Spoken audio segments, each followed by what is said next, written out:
All right, Montag just said, yes, he wants to join these people. We just met. What do you have to offer? I'll ask him. Nothing. I thought I had part of the book of Ecclesiastes, maybe a little of Revelation, but I haven't even that now. The book of Ecclesiastes would be fine. Where was it? Here. Montag touched his head. Ah, Granger smiled and nodded. What's wrong? Isn't that all right? Said Montag. Better than all right. Perfect. Granger turned to the Reverend. Do we have a book of Ecclesiastes? One. A man named Harris in Youngstown. Montag. Granger took Montag's shoulder firmly. Walk carefully. Guard your health. If anything should happen to Harris, you are the book of Ecclesiastes. See how important you've become in the last minute? But I've forgotten. No, nothing's ever lost. We have ways to shake down your clinkers for you. But I've tried to remember. Don't try. It'll come when we need it. All of us have photographic memories, but spend a lifetime learning how to block off the things that are really in there. Simmons here has worked on it for 20 years, and now we've got the method down to where we can recall anything that's been read once. Would you like someday, Montag, to read Plato's Republic? Of course. I am Plato's Republic. Like to read Marcus Aurelius? Mr. Simmons is Marcus. These are all famous, like really famous, like the most famous, like old-timey authors from like way back in the day, just so you know. How do you do? Said Mr. Simmons. Hello, said Montag. I want you to meet Jonathan Swift, the author of that evil political book, Gulliver's Travels. That's one that Beatty quoted earlier in the book where he misquoted something and was like, oh shoot, it was some weird quote. I don't know, I can't remember off the top of my head. Anyway, but like that book has been quoted already in this book, and so like again, so we're coming back to it and being like, oh look, do you want to read that whole thing and not just this one out of context quote? You can, because these people know them. And this other fellow is Charles Darwin, and this one is Schopenhauer, and this one's Einstein, and this one here at my elbow is Mr. Arnold Schweitzer, a very kind philosopher indeed. Here we all are, Montag. Aristophanes and Mahatma Gandhi and Gautama Buddha and Confucius and Thomas Love Peacock and Thomas Jefferson and Mr. Lincoln, if you please. We are also Matthew, Mark, Luke, and John. Everyone laughed quietly. It can't be, said Montag. It is, replied Granger, smiling. We're book burners, too. We read the books and burnt them, afraid they'd be found. Microfilming didn't pay off. We were always traveling. We didn't want to bury the film and come back later. Always a chance of discovery. Better to keep it at the old heads where no one can see it or suspect it. We are all bits and pieces of history and literature and international law. Byron, Tom Paine, Machiavelli. I always struggle with that name, Machiavelli. I don't know why. Or Christ, it's here. And the hour's late, and the war's begun, and we are out here, and the city is there, all wrapped up in its own coat of 1,000 colors. What do you think, Montag? I think I was blind trying to go at things my own way, planting books in firemen's houses and sending in alarms. You did what you had to do. Carried out on a national scale, it might have worked beautifully, but our way is simpler, and we think better. All we want to do is keep the knowledge we think we will need intact and safe. We're not out to incite or anger anyone yet, for if we are destroyed, the knowledge is dead, and perhaps for good. We are model citizens in our own special way. We walk the old tracks, we lie on the hills at night, and the city people let us be. We're stopped and searched occasionally, but there's nothing on our persons to incriminate us. The organization is flexible, very loose, and fragmentary. Some of us have had plastic surgery on our faces and fingerprints. Right now, we have a horrible job. We're waiting for the war to begin and as quickly end. It's not pleasant, but then we're not in control. We're the odd minority crying in the wilderness. When the war is over, perhaps we can be of some use in the world. Do you really think they'll listen then?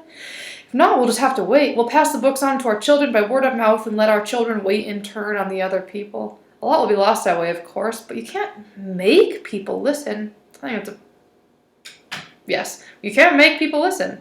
They have to come round in their own time, wondering what happened and why the world blew up under them. It can't last. This, I think, is where Montag went wrong back when he was showing Mildred's friends the books and stuff in their house, in their apartment.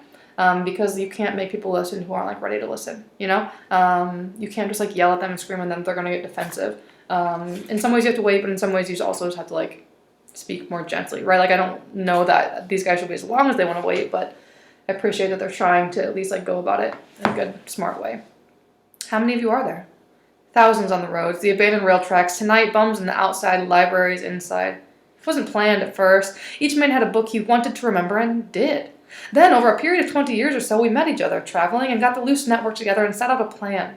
The most important single thing we had to pound into ourselves is that we were not important. We mustn't be pedants. We weren't to feel superior to anyone else in the world, which I think is important and right, and probably one of the things that, like, back when this dystopia was trying to be a utopia, one of the things they were trying to get rid of is like the people who are smarter, like sometimes feel better than like other people. And so they're like trying to say that like we are not better than other people just because we have this knowledge in our head, right? It's not just like the things that you know, it's like what you do with them. So I think that is wise.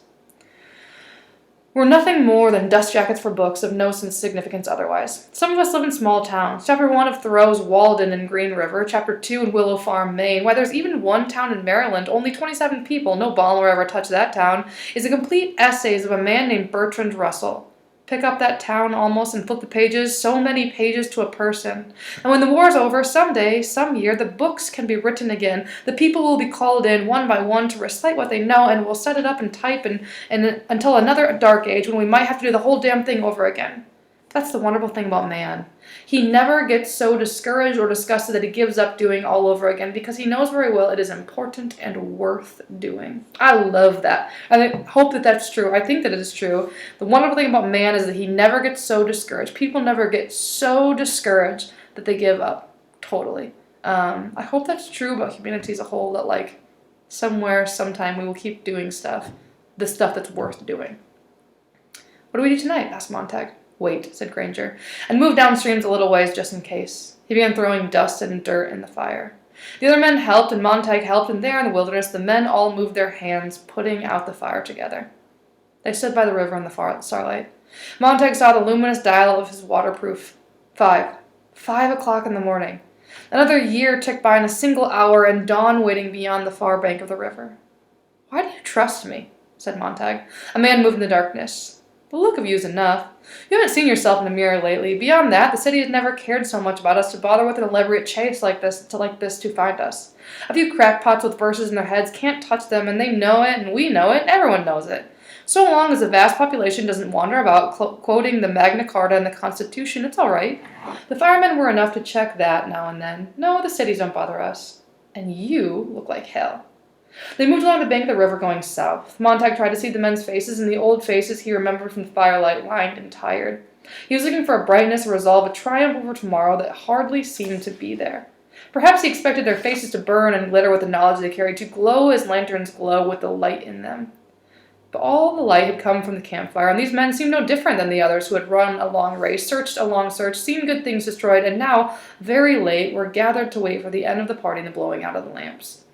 They weren't at all certain that the things they carried in their heads might make every future dawn glow with a purer light. They were sure of nothing, save that the books were unfiled behind their quiet eyes. The books were waiting, with their pages uncut, for the customers who might come by in later years, some with clean and some with dirty fingers.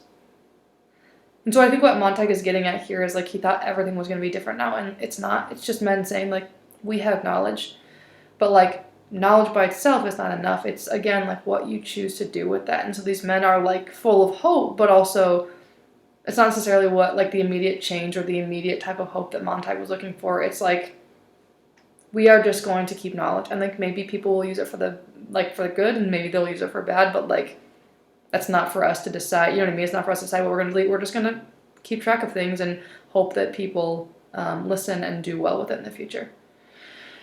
There was Montag squinted from one face to another as they walked. Don't judge a book by its cover, someone said. They all left quietly, moving downstream. There was a shriek, and the jets from the city were gone overhead long before the men looked up. Montag stared back at the city far down the river, only a faint glow now. My wife's back there. I'm sorry to hear that. The cities won't do well in the next few days, said Granger. It's strange. I don't miss her. It's strange I don't feel much of anything, said Montag. Even if she dies, I realized a moment ago, I don't think I'll feel sad if it isn't right. Something must be wrong with me. Listen, said Granger, taking his arm and walking with him, holding aside the bushes to let him pass. When I was a boy, my grandfather died, and he was a sculptor. He was also a very kind man who had a lot of love to give the world, and he helped clean up the slums in our town, and he made toys for us, and he did a million things in his lifetime. He was always busy with his hands. And when he died, I suddenly realized I wasn't crying for him at all, but for all the things he did. I cried because he would never do them again. He would never carve another piece of wood, or help us raise doves and pigeons in the backyard, or play the violin the way he did, or tell us jokes the way he did. He was part of us, and when he died, all the actions stopped dead, and there was no one to do them just the way he did. He was individual. He was an important man. I've never gotten over his death. Often I think, what wonderful carvings never came to birth because he died. How many jokes are missing from the world, and how many homing pigeons untouched by his hands. He shaped the world. He did things to the world. The world was bankrupted of 10 million fine actions the night he passed on. Side note, I want someone to say that about me when I died. Right? I want to have lived a life where, like, there's less, I mean, you know, like, whatever, other people are good and stuff, but you know what I'm saying? Like, I want to be this kind of person that, like, the world is less good because I'm gone. And I don't know if that's always true about myself, right? And I think that's kind of one of the things that you're supposed to stop and think about. Montag walked in silence. Millie. Millie, he whispered. Millie. What? My wife, poor Millie, poor Millie. I can't remember anything. I think of her hands, but I don't see them doing anything at all. They just hang there at her sides, or they lie there in her lap, and there's a cigarette in them, but that's all. And again, we have this distinction of, like, this is what Millie shows us, is if when your only goal is happiness, when all you want out of life is, like, your own momentary satisfaction, or, like, you're pretending to be happy when you're not, or, you know what I mean? Like, her life is empty, and she did nothing, right? Her life was worse, and the world was worse because of the way that she lived her life. That's sad. That's heartbreaking a little bit. Montag turned and glanced back. What did you give the city, Montag? Ashes. What did the others give to each other? Nothingness. Granger stood looking back with Montag. Everyone must leave something behind when he dies, my grandfather said. A child or a book or a painting or a house or a wall built or a pair of shoes made or a garden planted. Something your hand touched some way so your soul has somewhere to go when you die. And when people look at that tree or that flower you planted, you're there. It doesn't matter what you do, he said, so long as you change something from the way it was before you touched it into something that's like you after you take your hands away. The difference between the man who just cuts lawn and a real gardener is the touching, he said. The lawn cutter might just as well have not been there at all. The gardener will be there a lifetime. So again, like, I think I love this distinction where it's like, don't just, like, do stuff, but, like, do it well, right? Don't just cut grass, be a gardener. Don't just, like, have friends like Millie did, like, live in communities, like, have friends, you know? Again, like, that huge difference in the way we live our lives. Granger moved his head. My grandfather showed me some V2 rocket films once, 50 years ago. Have you ever seen the atom bomb mushroom from 200 miles up? It's a pinprick. It's nothing, with the wilderness all around it. My grandfather ran off the V2 rocket film a dozen times and then hoped that someday our cities would open up more and let the green and the land and the wilderness in more, to remind people that we're allotted a little space on Earth and that we survive in the wilderness, that we can take back what is given, as easily as blowing its breath on us or sending the sea to tell us we are not so big. When we forget how close the wilderness is in the night, my grandpa said, someday it will come in and get us, for we have forgotten how terrible and real it can be. You see? Granger turned toward Montag. Grandfather's been years for all these days, but if you looked at my skull, by God, in the convolutions of my brain, you'd find the big ridges of his thumbprint. He touched me. As I said earlier, he was a sculptor. I have a Roman named Status Quo, he said to me. Stuff your eyes with wonder, he said. Live as if you dropped dead in 10 seconds. See the world. It's more fantastic than any dream made or paid for in factories. Ask no guarantees. Ask for no security. There never was such an animal. This is totally backwards of everything that, like, Montag ever lived for, that everyone in this city has ever lived for. And if there were, it would be related to the great sloth which hangs upside down in a tree all day, every day, sleeping its life away. To hell with that, he said. Shake the tree and knock that great sloth down on its ass. Look! Cried Montag. And the war began and ended in that instant. Later, the men around Montag could not say if they had really seen anything. Perhaps the merest flourish of lights in motion in the sky. Perhaps the bombs were there and the jets 10 miles, 5 miles, 1 mile up for the merest instant, like grain thrown over the heavens by a great sowing hand. And the bombs drifting with dreadful swiftness, yet sudden slowness, down upon the morning city they had left behind. The bombardment was to all intents and purposes finished once the jets had slighted their target, ordered their bombardier at 5,000 miles an hour, as quick as the whisper of a scythe. The war was finished. Once the bomb release was yanked, it was over. Now, a full 3 seconds, all of that time in history before the bomb struck, the enemy ships themselves were gone half around the visible world, like bullets in which a savage islander might not believe because they were invisible. Yet the heart is suddenly shattered, the body falls in separate motions, and the blood is astonished to be free of the air. The brain squanders its few precious memories and, puzzled, dies. This will not be believed. It was merely a gesture. Montag saw the flirt of a great middle fist over the far city, and he knew the scream of the jets that would follow would say after the deed, disintegrate, leave no stone or on one another, perish, die. Montag held the bombs in the sky for a single moment, with his mind and his hands reaching helplessly up at them. "Run!" he cried to Clarice. "Run!" to Mildred. "Get out of there! Get out of there!" But Clarice, he remembered, was dead. And Faber was out there in the deep valleys of the country somewhere. The 5 a.m. bus was on its way from one desolation to another. Though the desolation had not yet arrived, was still in the air, it was certain as man could make it. Before the bus had run another 50 yards on the highway, its destination would be meaningless, and its point of departure changed from metropolis to junkyard. And Mildred. "Get out! Run!" He saw her in her hotel room somewhere now in the half-second remaining with the bombs, a yard, a foot, an inch from her building. He saw her leaning toward the great shimmering walls of color and motion where the family talked and talked and talked to her, where the family prattled and chatted and said her name and smiled at her and said nothing of the bomb that was an inch now in half an inch, now a quarter inch away from the top of the hotel. Leaning into the wall as if all the hunger of looking would find the secret of her sleepless unease there. Mildred, leaning anxiously, nervously, as if to plunge, drop, fall into that swarming immensity of color drown in its bright happiness. The first bomb struck. Mildred! Perhaps, who would ever know? Perhaps the great broadcasting stations with their beams of color and light and talk and chatter went first into oblivion. In case we're not clear what's going on, there are bombs dropping on the city, like big old bombs. So it turns out the war was real. Maybe. Montag, falling flat, going dark, saw or felt and imagined saw or felt the walls go dark in Millie's face, heard her screaming, because in the millionth part of time left, he saw her own face reflected there, in a mirror instead of crystal ball, and it was such a wildly empty face, all by itself in the room, touching nothing, starved and eating of itself, that at last she recognized it as her own, and looked quickly up at the ceiling as the entire structure of the hotel blasted down upon her, carrying her with 1,000,000 pounds of brick, metal, plaster, and wood, to meet other people in the hives below, all on their quick way down to the cellar where the explosion itself rid them of its own unreasonable way. I remember. Montag clung to the earth. I remember. Chicago a long time ago. Millie and I, that's where we met. I remember now. Chicago a long time ago. The concussion knocked the air across and down the river, turned the men over like dominoes in a line, blew the water in lifting sprays, and blew the dust and made the trees above them mourn with a great wind passing away south. Montag crushed himself down, squeezing himself small eyes tight. He blinked once, and in that instant saw the city instead of the bombs in the air. They had displaced each other. For another of those impossible instants, the city stood, rebuilt and unrecognizable, taller than it had ever hoped or strived to be, taller than man had built it, erected at last in gouts of shattered concrete and sparkles of torn metal into a mural hung like a reverse avalanche. 1,000,000 colors, 1,000,000 oddities, a door where a window should be, a top for a bottom, a side for a back, and then the city rolled over and fell down dead. The sound of its death came after.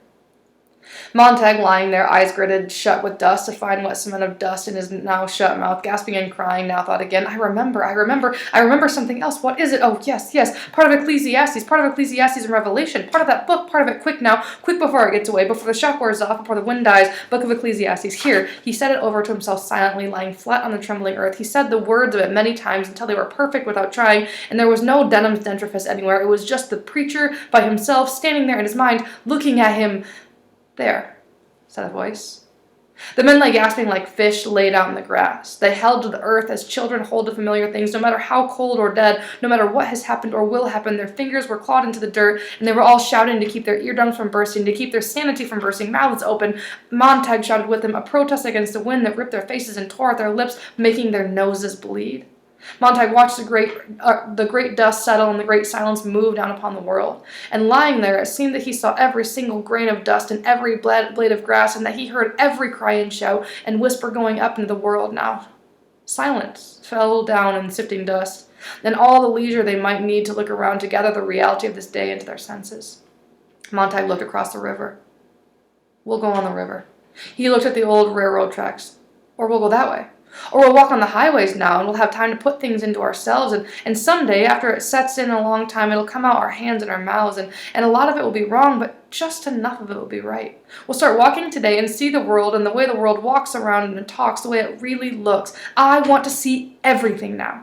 And while none of it will be me, and when it goes in, after a while it'll gather together inside, and it'll be me. Look at the world out there, my God, look at it out there, outside me or beyond my face, and the only way to really touch it is to put it where it's finally me, where it's in the blood, where it pumps around 1,000 times, 10,000 a day. I'll get hold of it so it'll never run off. I'll hold onto the world tight someday. I've got one finger on it now. That's a beginning. He wants to start experiencing things, right? He wants to keep like knowing things and having knowledge, but more than that, he wants to start like living. He wants to like get to know the world in a way that like it becomes a part of him, right? Because he's been in the dark for so long, either by his own ignorance or because of the government or whatever. The one died. The other men lay a while on the dawn edge of sleep, not yet ready to rise and begin the day's obligations, its fires and foods, its thousand details of putting foot after foot and hand after hand. They lay blinking in their dusty eyelids. You could hear them breathing fast and slower and slower and slow. Montag sat up. He did not move any farther, however. The other men did likewise. The sun was touching the black horizon with a faint red tip. The air was cold and smelled of coming rain. Silently, Granger arose, felt of his arms and legs, swearing incessantly under his breath, tears dripping from his face. He shuffled down to the river to look upstream. It's flat, he said, a long time later. City looks like a heap of baking powder. It's gone. And a long time after that, I wonder how many knew it was coming. I wonder how many were surprised. And across the world, thought Montag, how many other cities dead? And here in our country, how many? 100? 1,000? Someone struck a match and touched it to a piece of dry paper taken from their pocket and shoved this under a bit of grass and leaves, and after a while added tiny twigs which were wet and sputtered but finally caught, and the fire grew larger in the early morning as the sun came up, and the men turned slowly from looking at the river and were drawn to the fire awkwardly, with nothing to say, and the sun colored the back of their necks as they bent down. Granger unfolded the oilskin with some bacon on it. We'll have a bite, then we'll turn around and walk upstream. They'll be needing us up that way. Someone produced a small frying pan and the bacon went into it, and the frying pan was set over the fire. After a moment, the bacon began to flutter and dance in the pan, and the sputter of it filled the morning air with its aroma. The men watched this ritual silently. Granger looked into the fire. Phoenix. What? There was a silly damn bird called a phoenix back before Christ. Even for a few hundred years, he built a fire and burned himself up. He must have been first cousin to man. But every time he burnt himself up, he sprang out of the ashes, he got himself born all over again. And it looks like we're doing the same thing over and over. But we've got one damn thing on the Phoenix never had. We know the damn silly thing we just did. We know the damn silly things we've done for thousands of years, and as long as we know and always have it around where we can see it, someday we'll stop making the goddamn funeral pyres and jumping in the middle of them. We'll pick up a few more people that remember every generation. So he's touching on, like, I think a truth about human nature is, like, sometimes we make the same mistakes over and over. And he says, but unlike the Phoenix, we're going to keep picking people up. With every generation, we can remember a little better. We can tell this story a little more clearly. We can bring more people in so that someday we can be better. So that with every generation, with every person, we can be better. Which I think is a pretty hopeful way of looking at the situation. He took the pan off the fire and let the bacon cool, and they ate it slowly, thoughtfully. Now let's get on upstream, said Granger, and hold on to one thought. You are not important. You're not anything. Someday the load we're carrying with us may help someone. But even when we had the books on hand a long time ago, we didn't use what we got out of them. We went right on insulting the dead. We went right on spitting in the graves of all the poor ones who died before us. We're going to meet a lot of lonely people in the next week, in the next month, in the next year. And when they ask us what we're doing, you can say, we are remembering. That's where we'll win out in the long run. And someday we'll remember so much that we'll build the biggest goddamn steam shovel in history and dig the biggest grave of all time and shove war in and cover it up. Come on now. We're going to build a mirror factory first and put on nothing but mirrors for the next year and take a long look in them. And so he's saying, like, eventually we're going to learn. And we're going to get rid of hatred and war, like all the things that lead into war. And in order to do that, what we need to do is put a mirror in front of our faces and look at ourselves. And I think what he's trying to get, like, the people around him to do and get us as the reader to do is to say, like, am I ever part of the problem? Right? Am I ever the Mildred who just doesn't care? Am I ever the Montag who deep down knows that something is wrong and yet, like, doesn't really listen to my gut? Am I ever the Faber who, like, knows overtly that something's wrong and does nothing? Am I ever the government who, like, for my own selfish reasons, like, tries to make other people into what, like, I think they should be? Am I ever, like, What do I need to learn from myself? I think is the question that he's trying to get you over here. Like, what mirror do I need in front of my face rather than like pointing fingers at someone else? I think it's powerful. They finished eating and put out the fire. The day was brightening all about them as if a pink lamp had been given more wick. And the trees, the birds that had flown away very quickly, now came back and settled down. Montag began walking, and after a moment found that the others had fallen in behind him going north. He was surprised and moved aside to let Granger pass, but Granger looked at him and nodded him on. Montag went ahead. He looked at the river and the sky and the rusting track going back down to where the farms lay, where the barns stood full of hay, where a lot of people had walked in by the night on their ways from the city. Later, in a month or 6 months, and certainly not more than a year, he would walk around here again alone and keep right on going until he caught up with the people. But now there was a long morning's walk until noon, and if the men were silent, it was because there was everything to think about and much to remember. Perhaps later in the morning, when the sun was up and had warmed them, they would begin to talk or just say the things they remembered to be sure that they were there, to be absolutely certain that they were safe in them. Montag felt the slow stir of words, the slow simmer. And when it came his turn, what could he say? What could he offer on a day like this to make the trip a little easier? To everything there is a season. Yes. A time to break down and a time to build up. Yes. A time to keep silent and a time to speak. Yes, all that, but what else? What else? Something. And on either side of the river was there a tree of life, which bare 12 manner of fruits and yielded her fruit every month, and the leaves of the tree were for the healing of the nations. Yes, thought Montag, that is the one I'll save for noon, when we reach the city. More thoughts in a different video later.